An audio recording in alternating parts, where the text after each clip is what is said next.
अंदर जेका खट पई आ न उनजी वाडण विछी गला उहा भी तोखे ही ठाइणी आ। ए मोर सजो दी चपा वेठो दे सना थोला कम उनखे नथी दी। वाह वाह वाह वाह, जे भी घर में पैर थी पाया त मर्द बीठा था कम कन आई जायफू उहे वरी उनन जे मथा बीठी उनन के हुकुम हलाए। सदको सदको वेचारन मर्दन सा केडी जुठा जे मां बात खोलिया थी त हे मर्द किनो दुबो दिसी उने में गुडी था मरन। बस माठ में आया जने माल के ब ढके थो तो को ढकनी छो न ढके। सच्ची आई माई ढकनी सच्ची आई असा भी शादी करे फांसी वास। हाँ हाँ तोखे त मुआ ने ते जांडाण में विझी छड़ियो आ जो तू फांसी वियो आई हथी को थी वियो आई। यो कम बि कॾो कजो थी वञे हां पर वेचारा मर्द हाणे थोड़ा होशियार थी विया आहिनि। हाणे जांडरे में न रुगो जंडर वेठा था पीसनि। बुद्धि छॾ छोकरा बुद्धि छॾ। हाणे हे मायूं जेके आहिनि न जल्दो जल्द तहां खे हाणे जंडर पेराईंदियूं।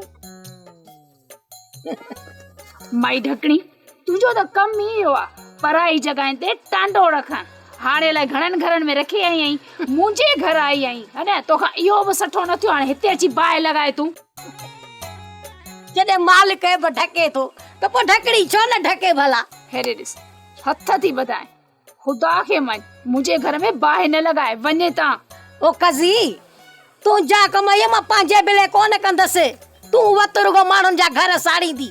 मां त हिते इन करे आई हां त रात मुजैरी वटि मेड़ा को आहे तव्हां ॿई अचिजो उते। हा पर ॻाल्हि मुंहिंजी ॿुधो ॿई उते मुजैरी वटि मूं ॾांहुं लपो ज़रूर हणिजो।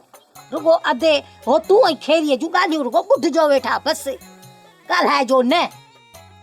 माई ढकनी हो तू हुजे खेरी हुजे तू हुजी या मुंहिंजी घरवारी हुजे कंहिंखे बि ॾोहारी करे बीहारींदो न मां ॻाल्हि हक़ जी कंदुसि। छा ॿुधी रिवाज कयां ज़बानूं भॼन ॿोलियूं न ॿोलूं। ओ इहो मां बि त इहो ई थी चवां न त ॻाल्हि हक़ सच जी कजे। महल सां अचिजो राति जी मानी महल सां करे खाई पी ऐं पोइ अचिजो। ईअं न त इहो वेलो बजे मुजैरी जे मथां टारियो। मां हलां थी हाणे। अॼु राति जो बराबर जो टक्कर थींदो। हिकड़े पासे माई ढकणी हूंदी ऐं ॿिए पासे माई खेरी।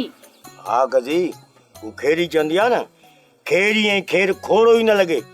छा ॿुधी सोप सीरियल मोहब्बतुनि जो माग तमाम एपिसोड्स ॾिसो हाणे HD क्वालिटीअ में। विजिट करियो असांजो YouTube channel Sindh TV HD drama. Subscribe कयो असांजो official YouTube channel Sindh TV HD drama ऐं वधीक अपडेट लाइ बेल आइकन खे क्लिक करियो।